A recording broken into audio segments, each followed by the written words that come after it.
अस्सलाम वालेकुम नाज़रीन, लाइव जर्नल्स विद सरिश के वेबिनार एपिसोड्स के साथ मैं हूं सरिश कंवर और आज हमारे साथ जो गेस्ट मौजूद है मंसूर हयात साहब, जो कि एनसीयू के प्रोग्राम है रिफा इंटरनेशनल यूनिवर्सिटी का, वहाँ पे प्लेसमेंट प्रोग्राम इंचार्ज है। ये जो एनसीयू के का जो प्रोग्राम है, ये top universities, top rank universities जो है यूएस और यूके के अंदर, वहाँ पे स्कॉलरशिप्स प्रोवाइड करते हैं स्टूडेंट्स को, इंटरनेशनल स्टूडेंट्स को जो पाकिस्तान से अब्रॉड जाके पढ़ना चाहते हैं। सो मजीद मालूमात हम साथ जानेंगे। Sir, welcome to the programme. Thank you very much, Jane. Thank you very much, Sarish. It's a pleasure to be here.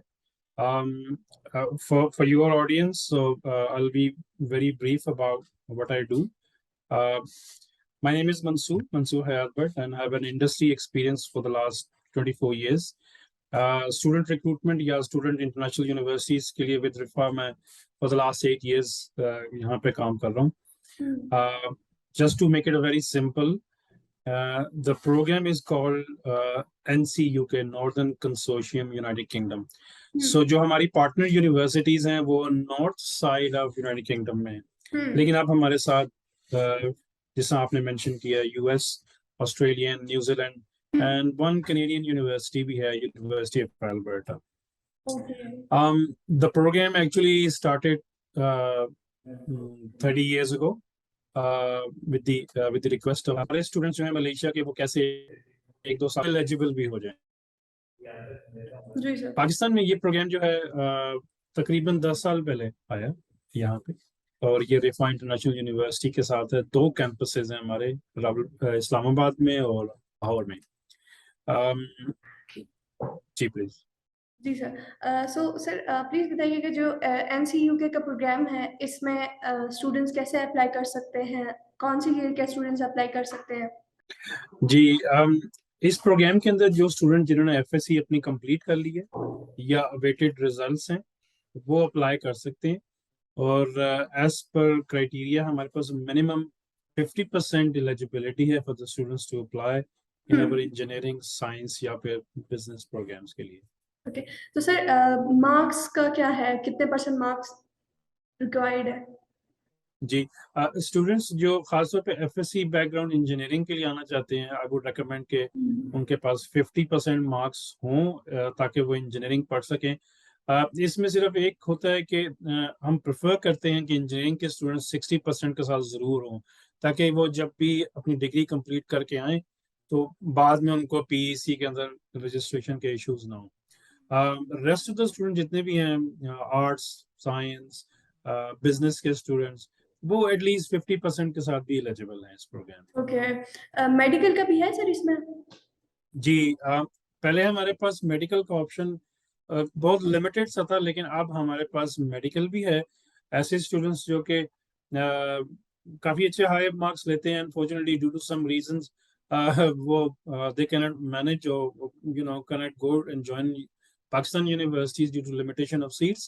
So उनके लिए भी हमारे पास choice है. They can do foundation science with us and then they can proceed to our foreign universities for medical program. That's amazing sir. Sir एक और question ये बनता है कि क्या ये जो स्कॉलरशिप्स है ये फुल फंडेड है या फिर पार्शियली फंडेड है, इसका क्या? Basically program जो है वो is completely funded by the student, लेकिन इसमें scholarships भी हैं, mostly partial scholarships हैं इसके अंदर.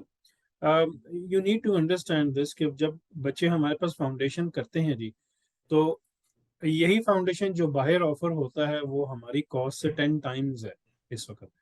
सो स्टूडेंट्स जो हैं इस यही अमाउंट बचा के अपनी एक स्कॉलरशिप भी यहाँ पे भी ले सकते हैं, और जब आगे यूनिवर्सिटीज में जाते हैं तो आगे भी अटेन कर सकते हैं.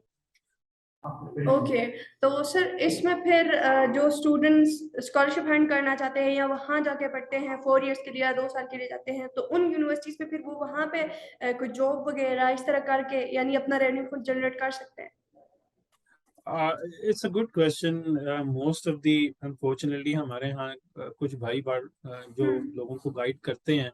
देखिए, इंटरनेशनल स्टूडेंट्स जो हैं वो किसी भी कंट्री के लिए एक रेवेन्यू है उस कंट्री के लिए. in my experience, it is impossible actually to have a parallel job and, of course, earn that much amount of money that you can pay your fee. Yes, you can. आप इतना earn कर सकते हैं that you can sustain a living, लेकिन complete tuition fee आप शायद ना पे कर सकें उसके अंदर. इसके लिए जरूरी है कि जब भी स्टूडेंट्स, इसीलिए ये प्रोग्राम हमारे ये इस तरह के डिजाइन किए गए हैं कि instead of spending that much money over there, आप एक बहुत छोटी अमाउंट में वही साल यहाँ कंप्लीट कर लें और उसके बाद एक सब्सटेंशियल अमाउंट जो है वो आप वहाँ स्पेंड करें, ताकि आप जो स्कॉलरशिप आपने जहन में रखी हुई है कि जी मैंने बाहर जाके 2 साल या 4 साल पढ़ना है, तो मैं वो 50% अमाउंट यहाँ पे सेव कर लूँ पाकिस्तान में. सो इस तरह ये प्रोग्राम आपको बहुत वायबल भी बना देता है और जब आप आगे जाते हैं तो इतनी स्कॉलरशिप होती है कि बच्चे बड़े आराम से सस्टेन कर सकते हैं उसको. ओके, सो यहाँ पे वो अगर 50% पे कर सकता है तो वो सर उनको ऑनलाइन करना होगा, राइट? एंड हमारे यहाँ क्लासेस जी ऑनलाइन नहीं है, ऑन कैंपस हैं और स्टूडेंट यहाँ कैंपस में पढ़ते हैं. लाहौर और इस्लामाबाद में हमारे पास बहुत अच्छी फैसिलिटीज हैं जहाँ हमारी बाकी क्लासेस के साथ ये एक अलग कैंपस है जहाँ हमारे बड़े काबिल टीचर हैं जो कि बाहर से सर्टिफाइड हैं, वो ही आके इनको ये सिलेबस पढ़ाते हैं. Okay sir. सर क्योंकि अब्रॉड जाना है तो लैंग्वेज का, इंग्लिश लैंग्वेज का बड़ा प्रॉब्लम बनती है. सो उस इसके लिए क्या जीआरई रिक्वायर्ड है, आईएलटीएस रिक्वायर्ड है या ऐसे कोई क्राइटेरिया? जी, thank you. Definitely whenever a student proceeds to an English language country, जी उसको IELTS की रिक्वायरमेंट है और हम लोग यहाँ IELTS की बाकायदा क्लासेस भी देते हैं बच्चों को with our regular academic classes. हमारे पास एक और प्रोग्राम है, we call it English for academic purpose. अगर वो बच्चे वो प्रोग्राम कर लेते हैं तो उनको IELTS की रिक्वायरमेंट नहीं रहती, वही प्रोग्राम उनकी वो रिक्वायरमेंट पूरी कर देता है. अच्छा, तो To get उसके into that. एडमिशन का क्या क्राइटेरिया है? उसमें कोई क्राइटेरिया नहीं है जी. जो स्टूडेंट अपने रेगुलर एकेडमिक प्रोग्राम पढ़ रहे होते हैं, इंजीनियरिंग, साइंस या बिजनेस, उसी के अंदर एक मॉड्यूल हमारा ईएपी ऐड हो जाता है, तो वो बच्चे उसको साथ साथ पढ़ते जाते हैं और उसका आखिर में एग्जाम दे के आइल्स की तरह की क्वालिफिकेशन लेके फिर आगे चले जाते सर अगर जो वहाँ पे रिफा इंटरनेशनल यूनिवर्सिटी में नहीं पढ़ रहे हैं, बाहर के स्टूडेंट्स और वो सिर्फ स्पेसिफिक कोर्स करना चाह रहे हैं इंग्लिश का, आईएलटीएस या हैं. जीआरई, सो वो आ सकते हैं एडमिशन के लिए? जी जी, वो भी आ सकते हैं. We have a very specific module for those students as well. जिस तरह आपके स्टूडेंट्स हैं पोस्ट ग्रेजुएशन के, जिन्होंने अंडर ग्रेड कर लिया है, उनको सिर्फ एक इंग्लिश लैंग्वेज क्वालिफिकेशन चाहिए to access international universities. So हमारे पास यूनिवर्सिटी में ये फैसिलिटी है to give them that qualification so they can be eligible, और उनके एडमिशन भी हम यहाँ से फैसिलिटेट करते हैं. So they are not charged for anything. हम सिर्फ उनको फैसिलिटेट कर देते हैं एडमिशन में, and we can even guide them for a very accurate visa policy as well, because mashallah for the last 8 years हमारे पास 100% सक्सेस रेट है बच्चों का वीजा का. अच्छा मुझे जी तो सर बहुत सारे लोगों के जहनों में ये क्वेश्चन होगा कि कितनी अमाउंट बन सकती है पाकिस्तानी 1 ईयर के, अगर हम एस्टिमेट लगाएं तो उस हिसाब से अगर आप अमाउंट बता दें ताकि जो स्टूडेंट्स हैं दे आर विलिंग, तो उनको ये क्वेश्चन क्लियर हो. जी. देखिए, जो प्रोग्राम हम ऑफर कर रहे हैं वो तकरीबन स्टूडेंट्स को 8 से 9 लाख कॉस्ट करता है विदाउट स्कॉलरशिप पर ये पूरे साल में. अब इसी के अंदर इसमें एग्जामिनेशन भी है, इसमें इनकी एवेलुएशन भी है, क्लासेस भी हैं, प्लस आइल्स के पैरेलल जो है वो क्वालिफिकेशन क्लासेस भी हैं, और इसके अंदर इनकी एप्लीकेशन फी भी है जो हम इनको बाहर पर अप्लाई करते हैं.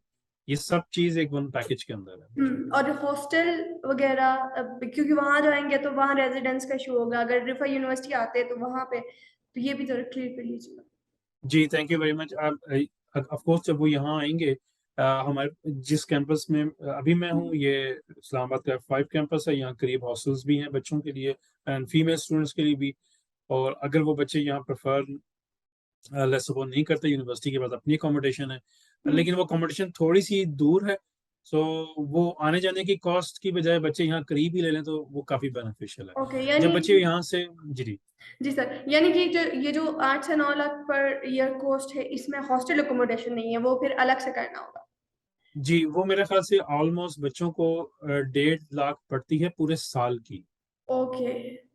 Okay sir. जी सर एक लास्ट क्वेश्चन उसके बाद एंड करते हैं. आप ये बताइएगा कि जो स्टूडेंट्स हैं जो एनसीयू के में अप्लाई करना चाहते हैं but they are also eligible for Fulbright या कोई और स्कॉलरशिप है, तो वहाँ जाके ये जब वहाँ पे जाते हैं फॉरेन कंट्री अब्रॉड जाके जब यूनिवर्सिटी ज्वाइन करते हैं तो वहाँ पे जाके लाइक ऐसे कोई फुल ब्राइट या इस तरह की कोई स्कॉलरशिप या जो टॉपर फी रिफंड होती है ऐसी कोई स्कॉलरशिप मिलने के चांस है कि वहाँ यहाँ से तो वो पे करके जा रहे हैं बट वहाँ उनको फुल फंडेड ये प्रोग्राम ऑफर हो रहा है? It's a good question. I mean switching over scholarships का आपका सवाल है असल में। देखिए, वंस जब बच्चा यहाँ से पहली बात तो ये कि फुल ब्राइट जो है वो बेसिकली पोस्ट ग्रेजुएशन लेवल से स्टार्ट होती है। अंडर ग्रेड में फुल ब्राइट नहीं जो होती। कि यूएस के लिए है, तो वो बेसिकली वहाँ के लिए शेविंग स्कॉलरशिप जो एक है जो यूके बेस्ड है। ये सारी post grade end of course above level पे है ना। अगर एक बच्चा यहाँ से लेट्स सपोज एडमिशन उसका हो जाता है पोस्ट ग्रेड में और यहाँ से वो फुल फी पे करके जा रहा है, तो प्लीज उसमें ये माइंड में रखिएगा कि बच्चे का जो टायर 4 वीजा इशू हुआ है, उसको जो कैश इशू होता है यूनिवर्सिटी की तरफ से, वो उसमें मेंशन होता है कि बच्चे ने कोई स्कॉलरशिप ऐसा नहीं ली हुई। अब वो उसका एडमिशन जो है उसी बेस पे हुआ है। अच्छा, अब अगर बच्चा वहां चला जाता है तो इवेंचुअली अब वहां पे जाके वो अप्लाई करना उसकी जरा मुश्किल हो जाएगा, क्योंकि वो ऑलरेडी एक प्रोसेस के अंदर गया हुआ है। So switching scholarship is very difficult. Although अगर वो अटेन कर लेता है तो that's I mean additive value हो जाएगी इसकी। ओके सर, एचएससी जो है सर हायर एजुकेशन पाकिस्तान का, जो बच्चे बाहर से डिग्री करके आते हैं, क्योंकि बाज़ दफ़ा ये होता है कि एचएससी कुछ को अप्रूव करता है कुछ को नहीं करता है, तो इसमें क्या है एचएससी के हवाले से? जी देखिए जी, एचईसी में ऑलरेडी ये चीज़ डिफाइंड है कि जो बच्चे ऑलरेडी लेट्स सपोज एफएससी करके जो आते हैं हमारे पास, उनके लिए 4 साल यूनिवर्सिटी का करना मस्ट है। सो इसलिए ये खास तौर पे आपको ख्याल रखना पड़ेगा कि जो बच्चे हमारे कुछ एक्सटर्नल लोगों से मशवरा करते हैं, काउंसलर से, जिनके 70% से अबव मार्क्स होते हैं, वो डायरेक्ट ईयर 1 में भी वहाँ चले जाते हैं और सिर्फ 3 साल करके आ जाते हैं। अब वो बच्चे प्रॉब्लम में आ जाते हैं क्योंकि एचईसी कहती है कि आपने 4 साल कंप्लीट नहीं किए हुए। अब उन बच्चों को 1 साल एक्स्ट्रा वहां पे लगाना पड़ेगा टू गेट दैट 4 years। सो इसी वजह से एचईसी कहती है कि आप जो बच्चे एफएससी हैं वो यहाँ फाउंडेशन करें, फाउंडेशन करने के बाद अपने 3 साल वहाँ कंप्लीट कर लें ताकि 4 साल उनके साथ पूरे हो जाते okay sir, sir thank you so much for your time and knowledge. हैं। Most welcome. ये लास्ट एक चीज मेंशन कर लिएगा, जो स्टूडेंट्स अभी आप देख रहे हैं और वो अप्लाई करना चाह रहे हैं या कांटेक्ट करना चाह रहे हैं, सो वो कैसे कांटेक्ट कर सकते हैं एनसीयू के? इट्स वेरी सिंपल जी। अगर आप अपनी लॉग के अंदर मेरा ईमेल आईडी उसमें अगर आप मेंशन कर दें, और आपके पास मैं अपना व्हाट्सएप नंबर भी दे देता हूँ, लेकिन सबसे इजी ये है कि आप रिफा इंटरनेशनल यूनिवर्सिटी की वेबसाइट पे जाएं, वहाँ सिंपली अप्लाई ऑनलाइन कर लें, और अप्लाई ऑनलाइन करने के बाद आप वहाँ एक कैटेगरी देखेंगे, वहाँ पे फाउंडेशन एनसीयू के लिखा होगा। जो ही वो बच्चे अप्लाई करेंगे मेरे पास एप्लीकेशन आ जाएगी। Okay, thank you so much sir, बहुत शुक्रिया आपका। Most welcome.